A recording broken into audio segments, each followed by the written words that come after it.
ગાયોનું દૂધ પીવાનું ચાલુ કરો, ગાયોની કતલ ઓટોમેટિક બંધ થઈ જશે. આ ગાયો કપાય છે એનું કારણ શું છે જાણો છો? આપણે બધાએ ગાયનું દૂધ પીવાનું બંધ કર્યું એટલે ગાયના દૂધની ડિમાન્ડ ઘટી.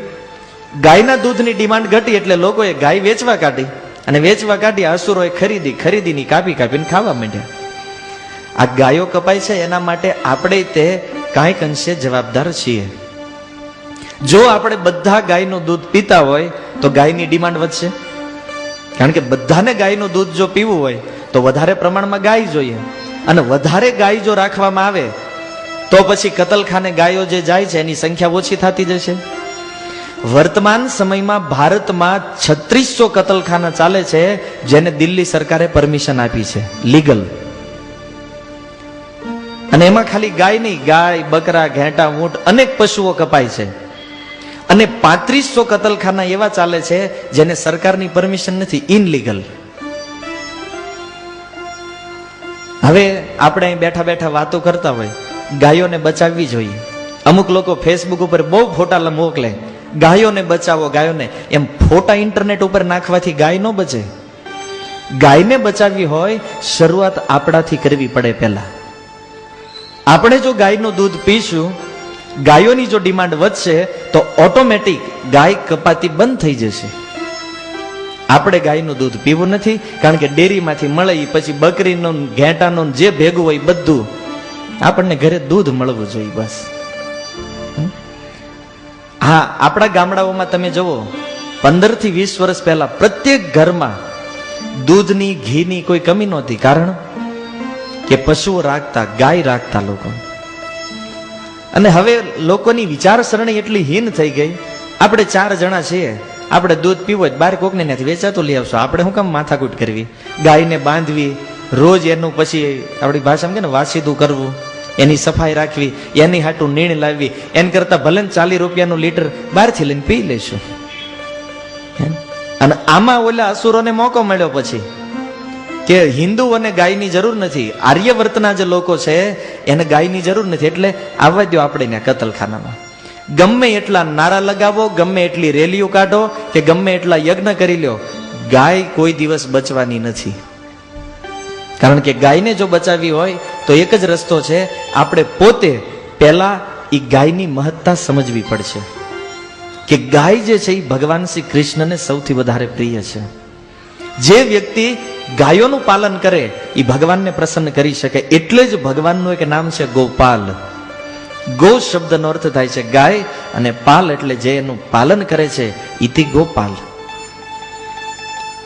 કૃષ્ણ જ્યારે પ્રથમ વખત બ્રજ વૃંદાવનમાં ગાયો ચરાવવા ગયા, જઈ રહ્યા હતા ઘરેથી, તો યશોદાજીએ કીધું કે કનૈયા એક કામ કર, તું પગમાં ચપ્પલ પહેરતો જા.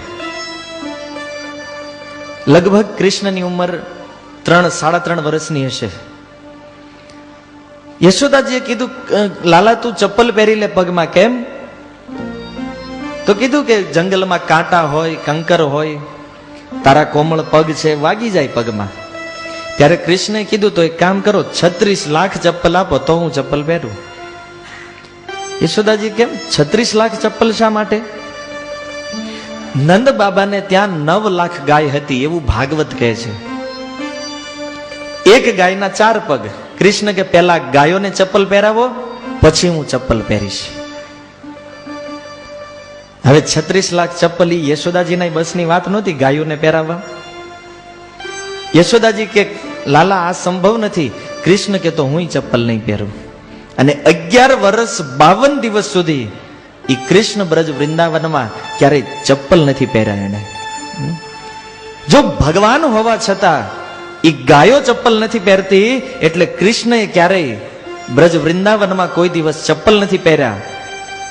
વિચાર કરો ગાયોની કેટલી મહત્તા છે. અને આપણે અસુર લોકો ગાયોનો વધ કરે અને એના ચામડાનું પાકીટ, બેલ્ટ, ચપ્પલ, હા આ તો બહુ કૂણું ચામડું છે, કારણ ગાયોને મારીને કાઢવામાં આવે છે. હા, આપણને ખીચામાં બહુ આનંદ આવતો, એની બહુ કૂણું પાકીટ છે, ખબર નથી પડતી. બહુ સારો બેલ્ટ છે, પણ એ બેલ્ટ કેવી રીતે બન્યો છે જાણો છો? કૃષ્ણ જન્મના પ્રસંગમાં ગયા વર્ષે મેં આ જ જગ્યાએ થોડી ઝલક આપી હતી કે ગાયોને કેવી રીતે મારવામાં આવે છે.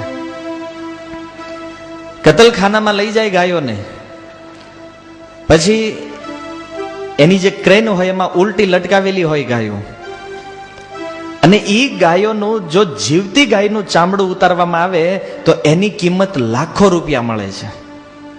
એટલે અસુરો શું કરે છે, એ ગાયોની ઉપર લગભગ 100 ડિગ્રી ઉપર જો પાણીને ગરમ કરવામાં આવે ને તો પાણીની વરાળ થઈ જાય. એવું 1000 ડિગ્રી ઉપર પાણીને અને તેલને ગરમ કરે, તેલ હોતે છે ભેગું, એ પાણીને તેલને ગરમ કરી એ ગાય ઉપર એને નાખે, એટલે આખી એ જીવતી ગાય ઉપર જ્યારે એ 1000 ડિગ્રીથી ઉકળતું પાણી અને તેલ નાખવામાં આવે તો એ ગાયનું જે શરીર છે આખું આમ ધ્રુજી જાય અને ચામડું કૂણું પડી જાય. અને ત્યારે એ લોકો જેમ આપણે સાણસીથી કોઈ વસ્તુને ખેંચતા હોય એવી રીતે એ ચીપિયા વડે ગાયના શરીરમાંથી ચામડું ખેંચી લે, જીવતી ગાયનું.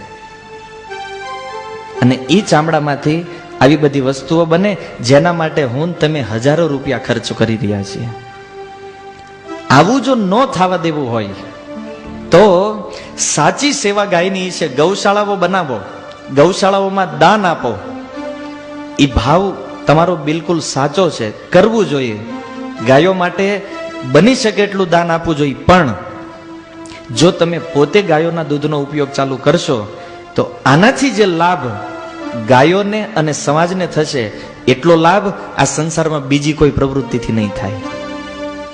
શીલ પ્રભુપાદ જે લખ્યું છે, આ દુનિયામાં ત્યાં સુધી શાંતિ નહીં આવે. ઘણા લોકો વિશ્વ શાંતિ યજ્ઞ કરે, પણ પ્રભુપાદજી એમના તાત્પર્યોમાં કીધું છે જ્યાં સુધી ગાયનું લોહી આ પૃથ્વીને સ્પર્શ થતું રહેશે ત્યાં સુધી ભૂકંપ આવશે, પૂર આવશે, દુષ્કાળ પડશે અને સમાજમાં ક્યારેય શાંતિ નહીં આવે. આપણે ભલે માંસ નથી ખાતા તો એવું માનવાની જરૂર નથી કે આપણે તે ગાયોની હત્યામાં આપણે જવાબદાર છીએ, કારણ કે એનો ઉપયોગ આપણે કરતા નથી. સૂર જે દેવી બુદ્ધિ વાળો વ્યક્તિ હોય એ